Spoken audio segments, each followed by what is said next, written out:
Hello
hello hello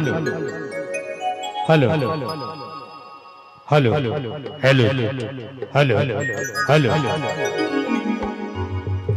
ए घर वाले कौन नहीं है का? अरे घर वाले अरे मैं आज ही अकेले पड़ा।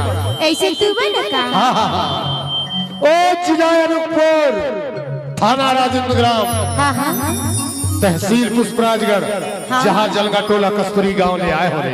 ऐसे बड़ा भारी दरिया है जी तुर गांव। ऐ कहाँ ले आए इसका? अरे जलगा टोला कस्तूरी गांव ले आए। ऐसे का? हाँ हाँ तै आवारा तब बैठ ले वैसे कहता हूँ। चल भाई बैठ जा, तो बड़ा भारी दरिया है जी। हाँ भारी घाव लगी सियार। ऐसे? हाँ हाँ तले आने तजी पानी पी ले कहता। हाँ जी पानी बने लागे, प्यास भला लगे रही। हाँ हाँ हाँ हाँ नजी सारी हाँ जी बतावा ना। अरे कैसे चले है इसे कहता होगा? ओहो कैसे चले हो? हाँ अरे मैं तोला नेता दिला है। ऐ का चीज के ने तो देहे बरा? अरे मोर घर में ना हाँ अभी कर्मदार गड़े, ऐसे जहाँ कर्मा होते सुआ होते, रंग रंग के ददरिया होते। अच्छा और ना दिवाली त्योहार मना कार्तिक महीना में हाँ हाँ भारी अहरा नाचा होत रहा जी। ऐसे तोर खसूरता करो हाँ हाँ पर ये दारी ना छरछरा त्योहार में तोला न्योता दे हाँ हाँ तो तोला आना पड़ी जी। चल ठीक है ले आ जाऊंगा। पक्का? पक्का। एक बात है, का बात है? मैं अपन एमपी के कर्मा तोला सुना देता। हाँ हाँ सीख ले, आवे तो फिर गाबो। चल ठीक है। ठीक है हाँ हाँ ये गवैया गाती रे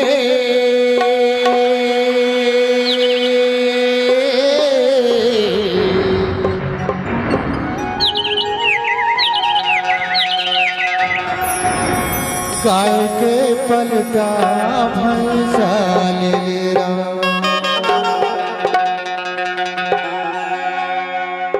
कैसे लगी सी? बनी चला किसीगा? और सुना? और सुना दी ना? अरे पान खबा तो जलसा खाए नहीं यार, कहाँ तो जाते अकेले परा, माया वाले होते बैठलाया यार, सुरता वाले होते घुमेलाया तेरी। गवैया का दीदी आमल को सोना हजार, तुर लाडी राजा मैं धरी रोजा, तुर पैसा मोर चोला करा दई बजा, माया वाली होती बैठी लाया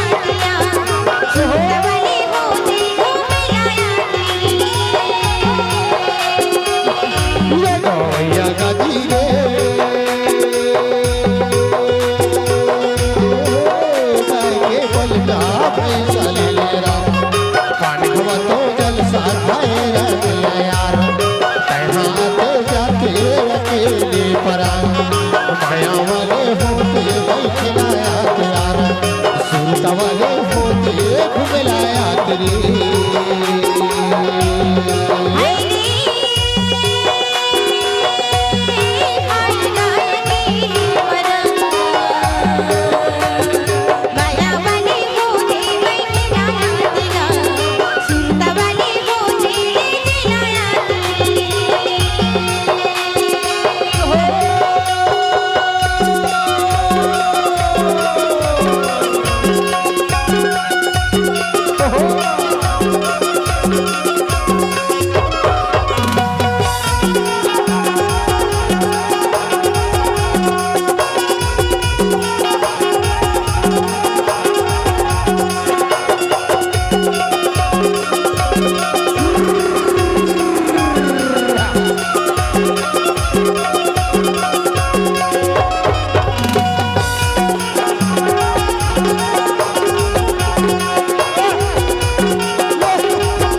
कस्तूरी मारे खबाई जलगा तो लगाओ ओरे जलगा तो लगाओ